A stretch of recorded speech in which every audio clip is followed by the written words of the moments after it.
Hey, Patrick. Hi, how's it going? Good, man. So, seeing this is largely a Court of Owls story, I was curious how much involvement Scott Snyder and Greg Capullo had in that process. So, I mean, we were really, really fortunate in the sense that when we went to DC and we went to Warner and we pitched them on the concept that we had in mind, not just the fact that it involves the Court of Owls, but the fact that we were killing Batman. Once they signed off on that idea, almost immediately were like, listen, we have an opportunity for you to go in and spend some time presenting this to Jim Lee so that we're getting kind of direct feedback on kind of overarching creative vision, but also having Scott come in. So I got to spend about a day with him. I gave him sort of the initial pitch in advance, walked him through what it is we had in mind, gave him kind of the overarching backbone of the storyline that we were thinking of. And it was fantastic in the sense that if you've ever watched Scott's YouTube channel, you'll know he has no problem spending 90 minutes diving deep into aspects of storytelling or aspects of a particular world. So, having him as someone that I could bounce ideas off of, even for just a single session, it was actually tremendously powerful. He helped us frame and really understand the implications of killing Batman, probably better than anybody else I've spoken to outside of the team. And in terms of diving into the Court of Owls, I think for him, because he's introduced this concept into the lore relatively recently in the grand scheme of things, and there haven't been that many adaptations of the Court of Owls except for what we saw in Gotham, what we've seen in some of the animated work. I think for him, he felt like there was a lot of room there to play with this as an idea. And yes, we're bringing certain iconic elements from his story to life in the game. You will absolutely recognize those elements when you see them. But at the same time, he understood as someone who plays games that we would need to adapt certain ideas. How do talons work? Is there more than one kind of talon? When he and Greg were working on the storyline, that could be handled in a more mysterious, shadowy kind of way, where there's a kind of range to how that unfolds over the course of the history of the talent. For us, we needed to solidify it into clear, distinct buckets so that we could build it, and so we could make it work, and we could balance it against the capabilities of our player. So I think making sure that we had a dialogue with Scott about that early on was super important, because it gave us a sense of the room that we had to play in.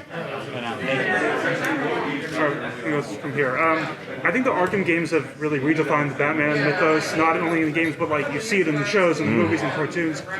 Are there any ways that you think this game is going to do a similar thing? Anything specific that you think was so good that it might end up in a movie or a show? Well, there's a couple things that I think that we were able to do that I'm really proud of. One of which is we took this kind of immediate circle of Bat family characters who have certainly started to have their day, right? Certainly if you watch Titans or you watch any of these other recent adaptations, you're seeing these characters in various forms, but they've tended to be part of very, very large ensembles. So what I think we've been able to do is say, we really want to tell a Batman family story. We really want to see what it looks like when this particular group of crime fighters who are kind of young and are going through their own kind of generational rebellion are kind of flung together under these tragic circumstances and then forced to adapt to this change in the status quo of Gotham City. So I think we have absolutely succeeded at that part of it. There are a number of, I would say, small, discrete elements in our game that I look at and go, damn, we really nailed that. And I hope someday that inspires somebody to do something similar. I love our Bat Cycle, for example. It's got such a distinct design to it and the way it operates, that I think, I want to see someone do something with that idea of what a Bat Cycle should look like. But that's one thing, and that's essentially a vehicle, right? I think some of the ways that we have interpreted some of the villains in our game, not all of whom have been revealed and not all of whom I can talk about, I'm especially proud of. So I would love to do the follow-up to that question in a few weeks when we've had our big villain reveal. Wilson did tell us that we're getting Freeze. So. What's that? Wilson did tell us that Freeze is in the game. Well, Freeze was, we revealed Freeze at the very beginning, and I think we are doing some things with Freeze that I think are really cool and exciting. But yeah, I want to hear how people react when we talk about the new villains as well. So there's a vacuum in Gotham, Batman is gone, the villains are stepping up. Where are the ordinary people of Gotham, and what do they think of the Bat family taking where they're at? Yeah, that's a great question. So our Gotham City is inhabited. because you're out there on the streets fighting crime night after night, you have contact with, you have interaction with everyday Gothamites. Now, admittedly, it's 3 in the morning in Gotham City. Not a lot of people are necessarily going to go like grocery shopping at that point. They're not doing yoga in the park, but they are there, and they're, and as a result, the crime that you're fighting brushes up against them. The way the GCPD is trying to deal with keeping order brushes up against them. When you encounter Gothamites, especially at the start of the game, they're not super keen on you being there. They're scared because of Batman's absence. They're scared to see where Gotham is headed, but they're not sure that more vigilantes is the solution. Over the course of the game, as you work your way through the progression, you start to turn the page with them. They start to realize that maybe you're taking a better approach than what the police are doing, for example. And so we kind of think of the player as being in the middle of a Gotham ecosystem. That's where there's tension between the citizens, the police, and obviously the criminals. And that by managing that from within, maybe you're showing them a better way. You mentioned that in adapting the story to the game, you have some talent where you have to tweak it or perhaps expand on it to make it even more. Can you dive into that a little bit more and give any other examples?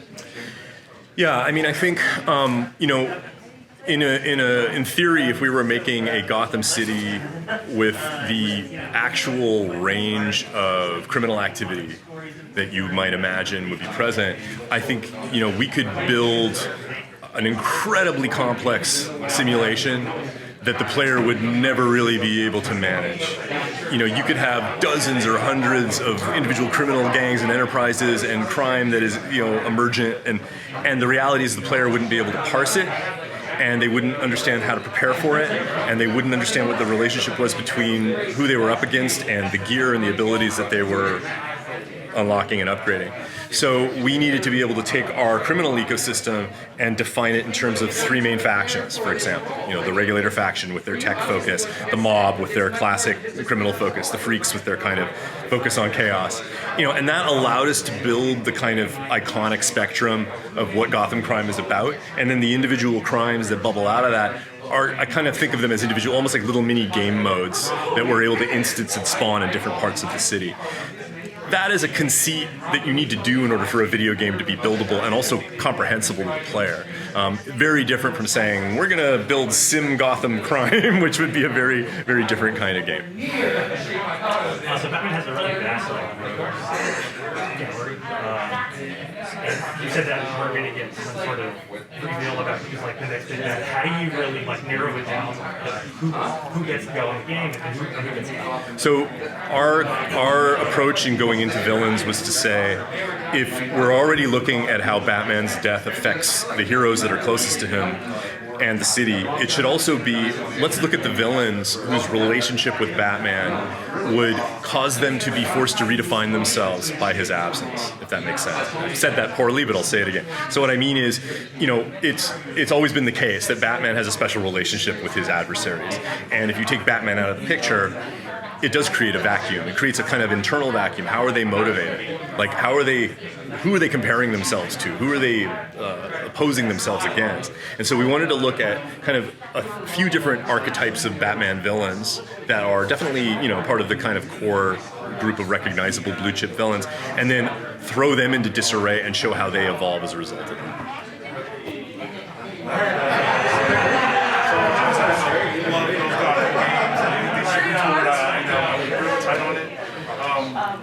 What are you guys doing to really bring in those new players, bringing that new audience that hasn't played those new games? What are you guys doing different that those games haven't already done?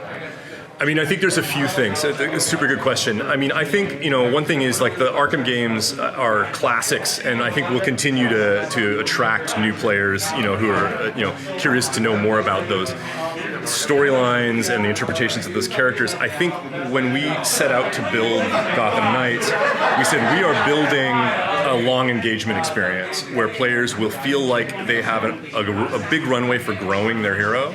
Once they kind of figure out which of their heroes they like, who matches their style of play, that they will have a lot of goals that they can set for themselves and they can think about and build strategies towards. And I think that, for the current generation of players, that sense of I can project myself playing this game for many, many hours and I can imagine myself cultivating like my version of a Robin or a Red Hood or a Batgirl or a Nightwing, it really drives me, it motivates me. And I think a lot of younger players now have an expectation that a game will deliver that. You know, yeah, cool, you gave me an open world, awesome, I'm looking forward to exploring that, but I need to have a reason to do it. Okay, well what if we're telling you that by going out and fighting crime in the open world, you are building your capacity to grow your hero into something that feels unique to you as a player. And I think that's an important idea that we started with, and we really built the whole game around that. So no Batman. No Batman. Who's my favorite DC characters? Woo! Oh man, that's a tough one. So, I mean, I'm a massive Batman fan, but I will say, like, I of late have really come to appreciate the Batman, not just the Batman villains, but the villains generally from within the DC universe. I think that, I mean, I love Marvel comics, I love all comics, but I will say that there's something about the rogues gallery of the larger DC universe that I find super compelling. You know, there are characters who are tragic, there's characters who are smart. And even though you don't necessarily want to be them, you can at least empathize with them in a lot of cases, right?